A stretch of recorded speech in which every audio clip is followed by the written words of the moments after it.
Everyone, welcome back to the Shane Vitko Podcast. Glad to have you here. So today, what I want to talk to you guys about today is the war within, right? Kind of like between the survival self and the authentic self. So I want to get a little bit into my backstory, I guess, what shaped me into becoming what I thought I was becoming as a man, and then ultimately became of later in life. I think growing up I was born in 1980. So my childhood was all through the 80s, my, formative years through the 90s, I guess. And then obviously I turned 20 in the year 2000. But I think, what I realized young was I wanted to be cool, right? I didn't want to be I was a shy, sensitive kid, I feel like. And, growing up in the 80s and 90s, it was like you didn't want to do stuff that made you appear weak, at least not where I was from, right? And I grew up, I'm not like this super tough guy. Everyone assumes like that I don't know why everyone thinks that if you have a Boston accent, you're from South Boston. I am not from South Boston. I grew up in a town called Reading, Massachusetts, which is a fucking small suburban town about, 10, 15 minutes north of the city.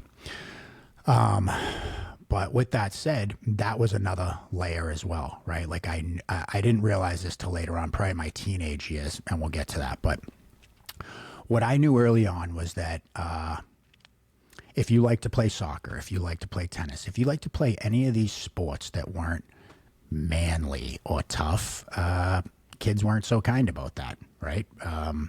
It was a lot of you fag, you pussy, nerd, whatever the fuck it was. It didn't feel good, right?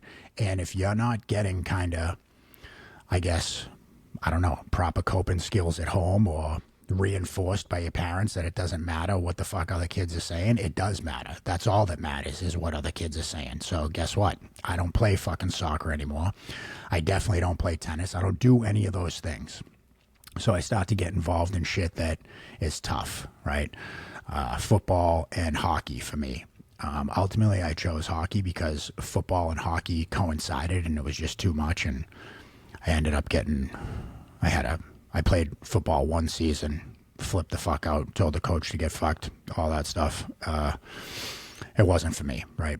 Hockey is like that one thing the one sport that made sense to me, right? I never understood basketball. I could never like fucking dribble and like pass it from hand to hand. Like I can play basketball as long as I'm allowed to fucking travel and run with the goddamn ball. Hockey just made sense. I don't know why. I was able to listen. I was able to focus. It was interesting. And I started to understand the game of hockey. And for me, that worked, right? I loved it. So it's not like I didn't have to pretend to love hockey. I actually loved it. And then with that came, oh, this is kind of cool, like a tough guy thing, if you will, right? And then, it's like that becomes your identity. But even in hockey, I remember playing with older kids and they smash you into the boards or whatever. And it's like, fuck, this kind of sucks. I don't want to get picked on, I don't want to get picked on. I don't want to be like the fucking weakest kid here, And I think as time goes on, especially in those formative years where you're trying to figure out like, who the fuck am I, dude? Who am I? What do I got going on? What do people like about me? Is it my fucking hair look stupid? Do I wear the right clothes? Do I fit in? And this is when I learned to start how to be a chameleon, right? How to fit in with what I considered the cool kids, And, I think where I grew up too was a lot of like, you don't cry, you don't express your feelings, and you don't talk about shit that's going on with you. You don't talk about shit that's going on at home. You just fucking eat it. You just shut the fuck up and you be a man and you eat it. And that's life, kid, And I think a lot of us came from like these blue collar homes where, our dads, most of the people I know come from, either a divorced family or a parent died. For me, my mom passed when I was 6 and my mom had leukemia and my dad worked his balls off for the railroad in Boston. And what's funny is that my dad grew up in the city of Boston, and he wanted to do everything he could in his power to not have me have a life in the city. And all I did was chase my whole life of trying to become a city kid because it seemed so much cooler. It seemed like you could get away with so much more. It seemed like you were way tougher to be a city kid and have all these struggles and all this shit, right? Because it's like, at the end of the day, I had plenty of opportunity. My dad moved me to a town. He wanted to give me opportunity to go to good schools, have safety, no crime, all this shit, Little did he know later on in life that my town would become one of the most infested drug places on the planet. But so I think early on, it's like, I learned to build this armor, right? Like, what's going to keep me safe? What's going to keep people from making fun of me? And I'll never forget, 6th grade, I got into my first fight. What a guy that I'm obviously friends with now, and we talk. But me and Michael Benoit, it was 6th grade. I don't even remember what happened. And, I basically went to him and said, let's fight after school. And I don't know what I thought. I don't know if I thought that he was going to be like, no way, man, I don't want any problems. But he was like, okay, cool. And I remember thinking and it was in the cafeteria. I wanted to say Chow Hall, but Chow Hall came later on in my life. But in the cafeteria, and I walked up to him and I was like, hey, let's fight after school. And I remember him without missing a beat went, okay. And I remember thinking wait, fuck, now I really got to do this. And this was early in the day. So later on throughout the day, I'm kind of I don't really want to fucking do this anymore. I'm kind of over it. And I went up to him and I was like, hey, dude, should we just not? And he was like, no, fuck that. We're fighting. And I'm like, Christ. And at this point, all the older kids are hyping it up and they're like, fuck yeah, dude, let's go, blah, blah, blah, and all this shit. And I'm like, I remember that pit in my stomach being like, I really don't want to fucking do this, dude. What if this kid beats the shit out of me? This is not going to go well for me. I should have never signed up for this. Long story short, it was like a 4-punch kind of thing. We both kind of stood there. I punched him in the face a couple times. Pretty sure his sister stepped in and broke it up. And this was a fucking huge to-do. This is we went behind the elementary school up into these woods, and everybody and their sister's aunt was there, watched the whole fucking thing.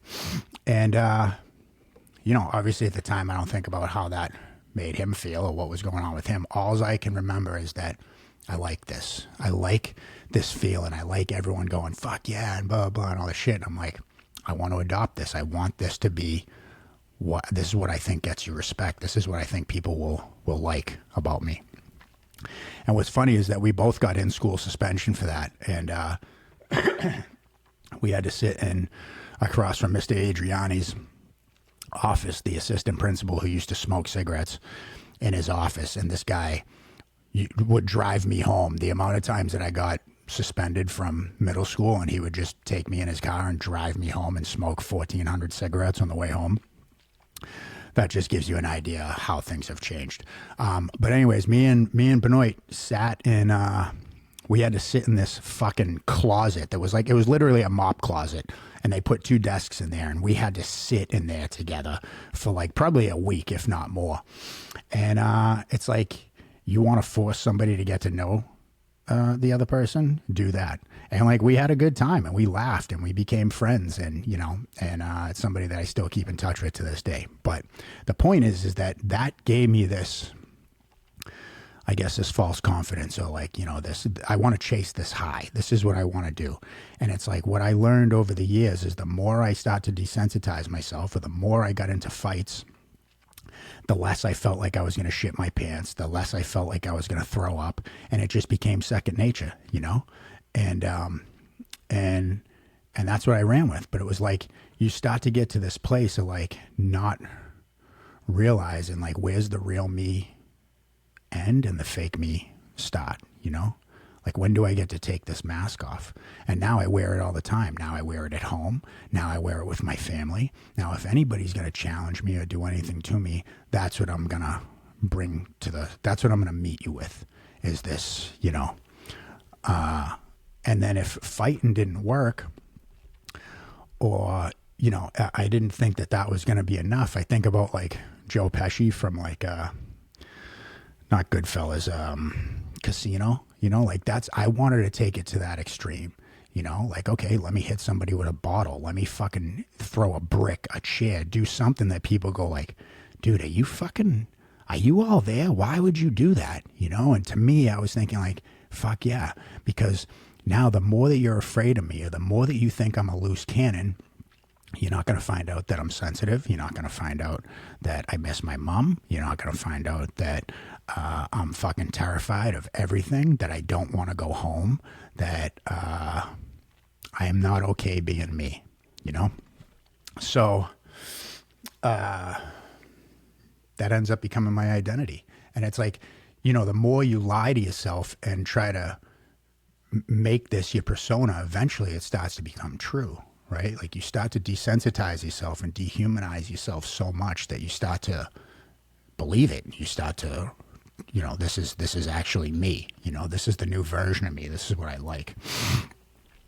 So now I'm walking through life with this, you know, negative core beliefs, false masculinity, like negative core beliefs of I'm weak.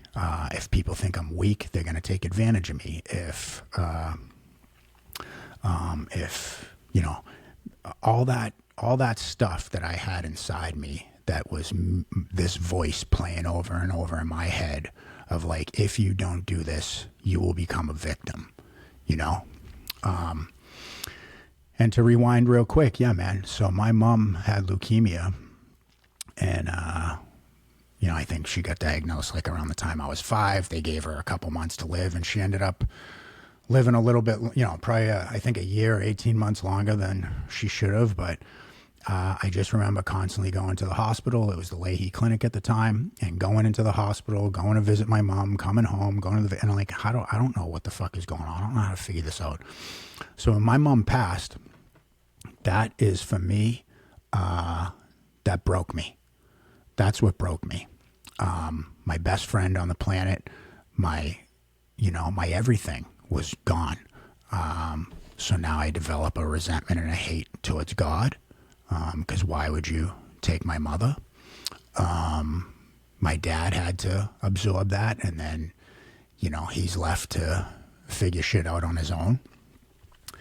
And I think he did the best with that. And I'll get into that too, because I feel like we excuse kind of our parents on like, well, they did the best they could with what they had kind of thing. And yes and no. I agree with that to some extent. Also, no. But that was my, you know, when I look back on childhood and I look at childhood trauma and all this stuff, that was the breaking point for me. That's where I decided it's time to be someone different at 6 years old. So, and then into school, right? Like in school, I got these teachers that, you know, I'll never forget in, I think like sixth, 7th grade, Mr. Hutchinson, fuck him. I think that was his name. But he was like, you're like a pimple that will never go away. You're like a zit or some shit like that. And granted, I was not a fucking A student that was sitting there like, you know, we developed these things, anger, sarcasm. I always wanted to be the class clown. I always wanted to be funny at other people's expenses, make fun of people. I guess be a bully to some extent. Like if you looked like you had less than me or things were worse for you, awesome. You're a target for me, because now people won't know that life at home for me is shitty, right? But needless to say, I'm expecting adults to be adults, and this guy confuses, you know, you confuse kind of like my emotional state of what I'm trying to deal with as bad behavior, that I'm just a bad kid doing this on purpose. And I remember when I told my dad about what he said, and, you know, I don't know what happened. I know my dad went down to the school, and I know that this guy was nicer to me than anyone else on the planet for the rest of my time in school. So, you know, there's that. But I just, it was so important to me of like to be cool and to not be made fun of, and like be with the cool kids that smoke cigarettes and hang out and ride wheelies and spit. And, you know, I had this friend group of kids that kind of could do whatever the fuck they want. And I came from a household that was very strict. So like street lights come on, it's 8 o'clock, whatever, this is when I'm due home. If I get home at 8:03, 8:04, not 7:59 or 8 on the dot, see you later. My dad is through the fucking roof. You're not home when I told you to be. My bike's thrown in the fucking street. He's slamming shit, going nuts. And it's like, to me, I'm thinking, for fuck's sakes, dude, it's 8:03. It's not that big a deal. One of the most embarrassing things for me as a kid, my dad was like, all right, cool. You want to be able to stay out a little bit later when it's dark? You got to put blinking lights on your bike. Blinking fucking lights, dude, right? And at the time, like, mountain bikes was a thing, and you all had the bar ends and the shit and a headlight and everything, but you didn't get a fucking blinking tail light on it at all. You got headlights, and that was cool, right? Fine. So he signed up for that. Nope, you got to have the blinking one in the back. And I'm like, Dad, please, for fuck's sake. He's like, that's it. If you want to stay out later, you got to put the blinking light on there. And my friends would fucking torture my life for this fucking, that, like, when I wasn't looking, they would come up behind it and press it so it started blinking. And I was like, for fuck's sakes. And like, my way around that was, of course, I never put it on until I was like a mile down not even a mile, when I was just rounding the corner of my street, I would reach back and flick it on so that it looked like I had it on the whole time, so that I wouldn't get tormented for having this goofy fucking blinking light on the back of my bike. But that was, you know, that was it. And, you know, to get to the point of what I was saying in the beginning of being a city kid, right? Like, I kind of got to this point. It maybe wasn't even until high school, because I had friends that went to a vocational high school, and that was kind of my first introduction. Well, we had like a Metco system that brought kids in from the city too, so I kind of knew about that as well. But really is when my friends started going to the Voc, and I would meet kids from Chelsea, Revere, Everett, all this stuff, and I was like, man, these kids, this is what I want to emulate. This is who I want to be, you know? So it was like, we had buses, but we also had like the T, which is the commuter rail, and then we had the subway. So from Reading, we would either take a bus or take the train to like Oak Grove, which is in Melrose, and then take the Orange Line, and that would take you into Boston. You could get off at Downtown Crossing. You could go to Malden. You could go all these different places. And I remember as a kid, it was like, holy shit, look at all the opportunity for like crime and being a motherfucker, and not in a small town where everybody knows me. There's fucking cops everywhere. You're going to get in trouble 1,000%. It was like this license to drink, this license to smoke cigarettes, this license to steal, do all these things that seemed so cool to me. And I loved it. I loved that feeling, you know, and those were the kind of kids I hung with. I hung with all these kids that, you know, and it's like, I don't know what you call that, but it's where we go and get to pretend we're from the city, do all that city shit, and then go home to our nice, comfortable bed in our nice suburban neighborhood where there's no crime and we don't lock the door, you know? And it was like that gets to this place where you start to be full of shit, where you convince yourself that you're like this inner city kid and you have all these struggles and everything. And it's not that you don't have struggles and that you don't have hardships, but you're full of shit. I was full of shit, right? I'm pretending that I have all these, you know, I'm such a tough motherfucker, and I just was terrified. I was scared to fucking death.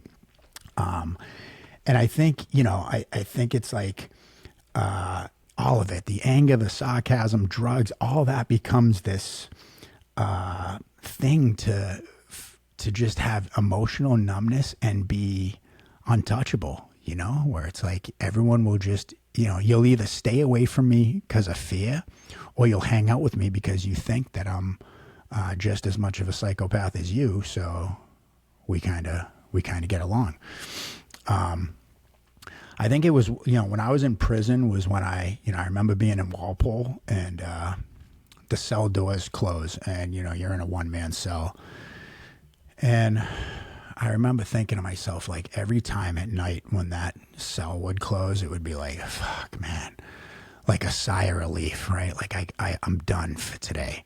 I'm done pretending I'm fucking tough. I'm done pretending I don't give a fuck. I'm done pretending all this tough guy shit. I get to just sit here and be me. I mean, it doesn't, you know, I wasn't like fucking skipping around my cell and like doing fucking Beyonce dances, but like, it's this internal thing where you go like, fuck, man, I finally get a breather from being full of shit, you know, and I get to just fucking relax. And then boom, first thing in the morning, them fucking cell doors start clanking, and it's like, boop, time to fucking put on this suit of bullshit armor, put my fucking mask on, and get to work, you know? And that's what it becomes, is a full-time job. And I think it's like, so where's the change, right? How did you stop doing this shit? And I think it wasn't until I got sober. You know, I'm able to look back at kind of people throughout my life that what they had to say was important. I just couldn't receive it at the time.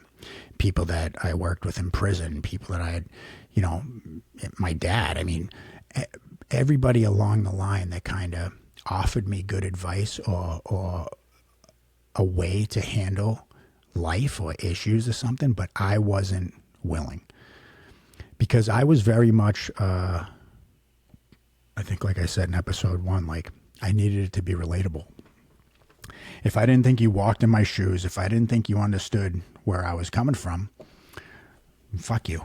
I don't give a fuck if you went to school to learn about how my brain works. I don't give a shit if you went to school to learn about psychology. You don't know what pain is. You don't know the discomfort that I feel. That's cool that you read about it in a book. So for me, when I got sober and I got my first therapist out there, who I'm forever grateful for and still keep in touch with to this day, and this guy had some life experience too. And I remember he was one of the first ones, you know, like I remember when I would meet these people and they'd be like, fuck man, how do you do it? It must be so rough to have grown up without your mother. And I remember being like, what the fuck did you just say? You know, and it's like, holy shit, dude, what are you doing? Like, because for me, we could talk about everything. We could do anything. You can tell me all the shit and all the things I got to do. My mom's off the table. I'm not doing that. It's not something I talk about. It's not something we work on. That's not a thing. So when people instinctively, whatever the fuck, when people automatically knew that, or they could read, you know, here's this troubled boy, and whether they read my file or not, I don't really give a fuck. But I remember being so caught off guard of like, holy shit, you know? But when this guy did it, it wasn't like, prior to that, it was like these therapists like, okay, so do you want to talk about your mom? And like, that must have been really sad and really hard. And it's like, get away from me, right? This guy was just like, fuck, man, I can only imagine the pain that must have been, or what that must have felt like and all this shit. And I remember being like, holy fuck, this guy's talking to me like a human being.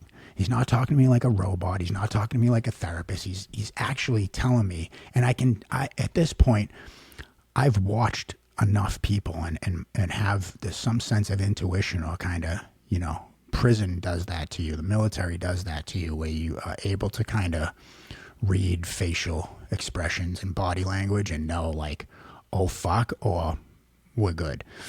And I just remember looking in this guy's eyes and being like, this guy's not full of shit, you know? And that was one of the pivotal times for me, you know? And then getting into breath work, getting a sponsor and starting the steps. My first sponsor was Chris Davis out in LA. I don't know if he'd be upset about that, but I don't think he would be. But, you know, this is the guy that taught me about self-esteem. And he was like, keep writing, keep doing your stuff. When you do your 4-step, you'll start to get some self-esteem and some self-respect, and you'll start to love yourself again. And I remember being like, what the fuck? That's so gay. Who says that? You know what I mean? And boy, was I in for a surprise. And it turns out, you know, you start to get some self-worth and get some self-esteem. And be like, oh, you know what? That voice that constantly tells me I'm a piece of shit, and when I set the ceiling here, and that I'm a useless motherfucker that's destined for failure. You start to go like, I don't think so, man. I don't know that I buy that anymore. You know, but when I started thinking about what's it take to be vulnerable, so that I can get to my authentic self, right? And this quote behind me, "The Man in the Arena," is Theodore Roosevelt. That's not why I got it. I got it because someone gave me a Brene Brown's book when I first got to rehab, and it was called Daring Greatly. And at the bottom, it's taken from this quote. And And that was when I started to reading Brene Brown and getting into that was when I started to really learn about vulnerability and like, And again, it seemed so foreign to me and it felt so yucky and like, this is, dude, who does this? Men don't do this shit. We're tough. I'm a fucking infantry guy. I've been to prison. I grew up with my dad. I played hockey. All this shit that I was like, I'm tough as nails and I don't feel feelings. So for me to get vulnerable was like, shit, man, I gotta start talking about some stuff. I gotta talk about my mom. I gotta talk about my dad. I gotta talk about just how I'm afraid of every fucking thing there is. You know, when I was doing the steps and it's like, you gotta list your inventory of what you're afraid of. And I'm like, I'm afraid of sharks and like fucking spiders and shit. And it was like, yeah, hi. I'm afraid of success. I'm afraid of failure. I'm afraid of what you think about me. I'm afraid about doing this podcast that I look like a fucking idiot. It's just not, it was nonstop fear, right? And it's still there. It's not that I don't have that anymore. It's now that I'm like, I know that it's not real. I know that it's this bullshit internal voice of past traumatic experiences from relationships, from people I've encountered, that I let them be the tape that played in my head. That went, why are you doing this? You're stupid. You're a fucking idiot. You're a loser. Nobody gives a fuck. And I start to believe that. And today I don't believe it anymore. But what that took was, like I said, I got vulnerable. I started talking about shit. I started feeling feelings. I started to fucking cry. Okay? I started to cry and I started to process this shit and talk about it and grieve it. You know, I had somebody, again, another person that I'll never forget. And her name was Denise. And she's another person. As soon as she met me, it was just like, oh, man, it must be so, again, with that, it must be so hard that you lost your mom. And I'm like, yo, what the fuck? Like, are you a goddamn magician? And again, they both worked at the same place. Did they just happen to read my files? Probably. But in that moment, it was like, holy fuck, what is happening? How do you know this information? And I'll never forget this exercise that she asked me to do. And it was like, you know, I don't know how I feel about the inner child and like go talk to your inner child and all that shit. But what I do know is that this younger self, right, that felt alone, abandoned, that was the other thing. Like when I did the steps and it was like, all this shit was fear of abandonment. I'm afraid everyone's going to leave me. So I will leave them first. I will end this relationship. I will get you out of my life before you leave me and leave me hurt. Everything in my life was that. Now I forget where the fuck I was going with that, but, fucking hey, the fear. Damn it. I was on a fucking roll there for a minute. Let's see, getting vulnerable. To get to my authentic self. Oh, crying, right? Crying. And starting to grieve and process something. Oh no, I remember. Fuck yeah. Talking to your younger self. So she had me do this exercise and it was like, I remember times when my dad would come in fucking raging, right? And he'd be chasing me. And my dad was a larger fella, so it's not like he was running a fucking half marathon or nothing. So I could get away pretty quickly, but only so far. Like, you know, you're a little kid, you know, like I'm just going to run out and leave the fucking house. Where am I going? I don't even know what fucking direction anything is.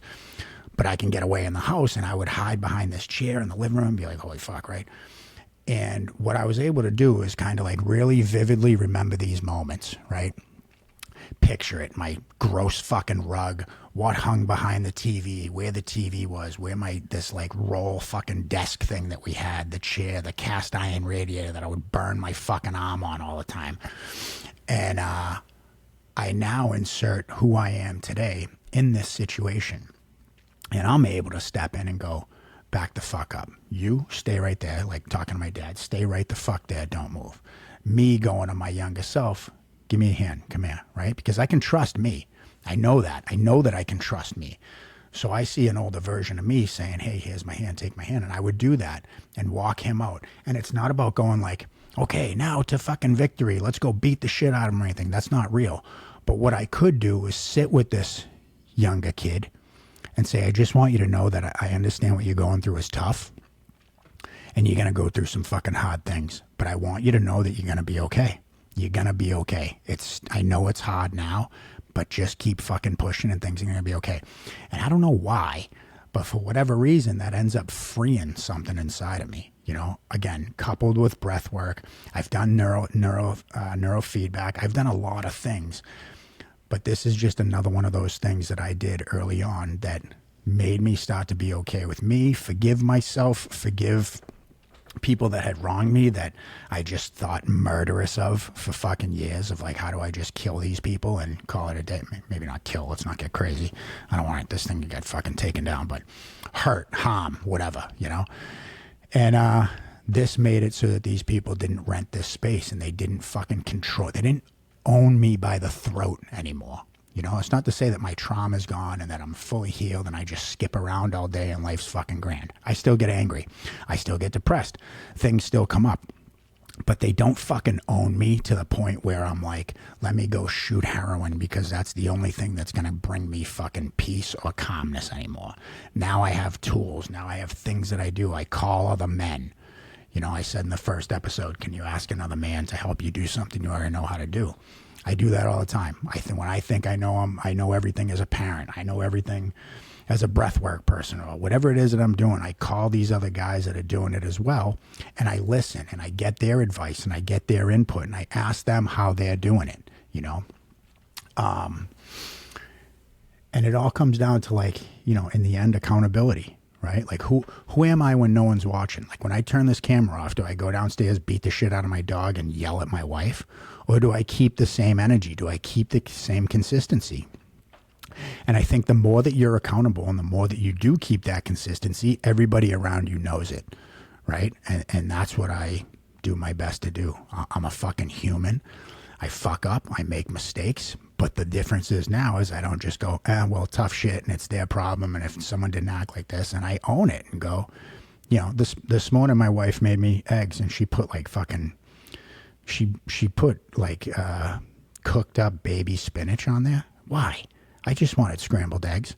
And I'm like, why would you put this on there? And she was like, what the fuck? Like, I'm trying to give you something healthy. And, you know, it's a miscommunication, but obviously she didn't take that well. But I didn't go, well, tough shit, and you ruined my fucking breakfast. I was like, hey, I'm sorry. I could have handled that better. You know, I just, for me, I don't want that fucking vegetable shit touching my eggs first thing in the morning. My bad. I could have definitely handled that better. And she was like, yeah, I think you could have too. And I appreciate that you saying that. It's all good. Let's move on. Boom. Just like that. Do you know how hard that level of communication was my entire fucking life? It was non-existent. Just did not exist. And that seems insignificant. But to me, that's a huge fucking thing because I wasn't willing to take the high road. Right? I wasn't willing to kind of get humble enough or accept my own shit. It's her fault. If she didn't do this, if she didn't talk to me, had you not done the spinach in the first place, we wouldn't even be, that whole fucking mantra. And I feel like a lot of people live by that. You know, it's like, well, you wronged me. And had you not wronged me, we wouldn't be here. And it's like, okay, well, tough shit. They wronged you. But then, you know, the way that you respond to it is also wrong. So maybe take accountability for that. And I feel like the more that I'm doing that these days, the better off my life is. Let's see. I think get a couple more things here, and also too is I remember like when I started to do some work and started to change, and I was so afraid that I was going to become so weak and be a victim, and like everyone's going to fucking make fun of me, and now I'm going to get beat up all the time. Dude, no. I'm still me. I'm still me at the core. But now I get to be all of it, right? I get to be sensitive. I get to be outgoing. I get to start conversations with people. And it's like I also possess this thing where like I try not to be a fucking raging psychopath because I built that into me and that doesn't just go away. And sometimes that can benefit me, you know? I don't want to just be here like, it's that thing of like I'd rather be a warrior in a garden than a gardener in a war, right? And I love that. That's it. That's what I want to be. I'm just here trying to fucking hang out and do life, you know? But if you wanna take it to the fisticuffs avenue, I'm fucking, let's run it. Let's see what happens, you know? And I think like what we do with that suit of armor is it's not that I'm saying that I got rid of that altogether, but I hang it up. I hang it up in the closet, and now it's like, if I need that, I know it's there, and I can break in case of emergency. But that's not what I meet people with. I don't meet people and go, hey, fuck you, and blah, blah, and here's me, and I'm tough, and stay the fuck away from me. I don't want that. You know how many missed connections I've had, how many missed friendships and opportunities I've had because I was like, nope, fuck you, I'm closed off. I don't want anything to do with you. Whereas now it's like, I'll allow you to maybe violate my trust. I'll allow you to be shitty to me because I would rather take that chance and find out than just go, nope, I already know that you're going to be shitty. You're going to hurt me. You're going to leave me. Fuck that. Because at the end of the day, we're here for human connection. Like it or not, you don't believe me? Go sit in fucking solitary confinement for a year. I did that also. And then you come out and watch how fucking strange it is when you try to interact with another person and you're like, hi. Is this Earth? It's fucking strange, man. So as much as you think you hate people or I only love dogs, sure the fuck you do. Then just live with dogs and let me know how that goes. You're going to be batshit crazy in a fucking month. So like it or not, we're here for human connection. So find your people. Water seeks its own level. I think that's it, man. I think that was a fucking solid second show. We turned the lights down so it doesn't look like I got a fucking 18-wheeler pointed directly at my face. We're going to work on getting I got some recommendations for some more art and shit behind me. So fucking A. Anyways, love you guys. Be good to yourself. We'll see you next show.